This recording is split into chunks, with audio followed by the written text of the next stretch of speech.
आज हम श्री राधा रानी के बारे में चर्चा करेंगे। हमसे कई बार यह प्रश्न पूछा जाता है कि जितने भी हमारे आचार्य हैं, फिर चाहे निम्बार्काचार्य के शिष्य हों, चाहे पुष्टि मार्ग से दीक्षित व्यक्ति हो, चाहे गौड़िया संप्रदाय से हो या चाहे रामानंदी संप्रदाय से हो, श्री कृष्ण के विषय में सब श्रीमद् भागवतम को ही क्यों आगे रखते हैं?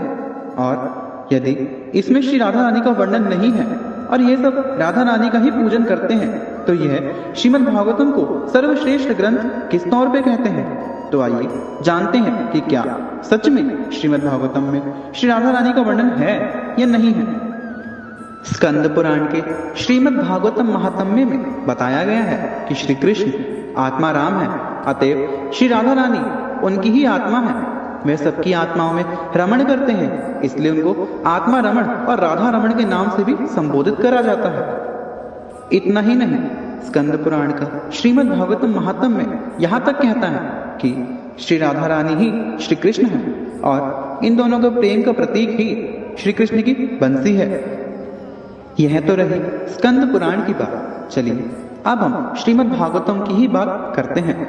श्रीमद् भागवतम के दशम स्कंद के 5वें अध्याय में स्वयं नंद बाबा यह बात कहते हैं कि श्री कृष्ण के जन्म की वजह से यह स्थान देवी रमा का क्रीड़ा स्थल बन गया है। इस बात से तो आप भली भांति परिचित हैं कि शास्त्रों में भगवती राधा को षोडशी और महालक्ष्मी की संज्ञा दी गई है। अतएव ब्रज क्षेत्र में महालक्ष्मी तो केवल श्री राधा रानी ही है। श्री रास पंचाध्याय में हमें अन्याय राधितो नूनम नाम का शब्द देखने को मिलता है, जिसके संधि विच्छेद करने पे अन्य राधा इति अर्थात राधा के सिवा वह कोई नहीं है जिसके साथ श्री हरि लोप हुए हैं। अर्थात श्री कृष्ण रास के मध्य में श्री राधा रानी को लेके ही लोप हुए थे। इतना ही नहीं, इस श्लोक के अगले श्लोक में ही हमें यह देखने को मिलता है कि वह प्रिय गोपी श्री राधा रानी को श्रीमद् भागवतम में वधूम कह के संबोधित करा है। वधूम अर्थात पत्नी।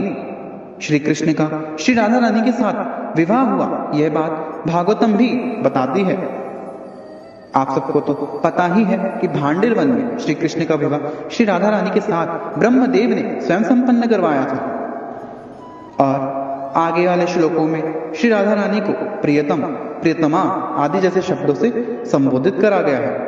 गोपियां इनके पद चिन्ह देखती हैं और इनके पीछे पीछे जाती हैं और इन पद चिन्हों को अनुसरण करती हैं। जब श्री राधा रानी गोपियों के युद्ध में आती हैं, तब गोपियां गोपी गीत की रचना करती हैं, जिसमें गोपियां साफ साफ कहती हैं कि देवी महालक्ष्मी बैकुंठ को छोड़ के ब्रज भूमि में आ गई हैं और वह यहाँ पे रमण करती हैं।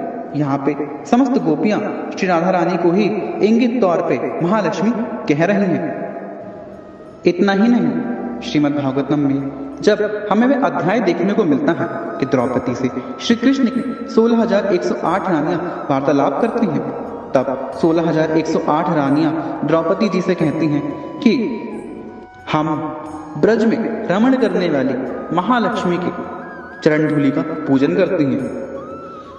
जब श्रीमद् भागवतम में प्रलंबासुर के वध की कथा आती है, तब वहां पे श्री कृष्ण के मित्र अर्थात सखाओं के नामों का वर्णन भी आता है, जिसमें से एक श्रीधामा है।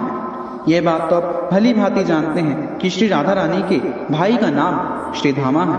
अतः ये शंका भी प्राय निर्मूल है कि राधा रानी के संबंधियों का वर्णन श्रीमद् भागवतम में नहीं है। अतः श्रीमद् भागवतम सबसे रहस्यमय ग्रंथ है। इसको बिना गुरु निर्देश के हम कभी भी नहीं समझ सकते। जय श्री राधा कृष्ण।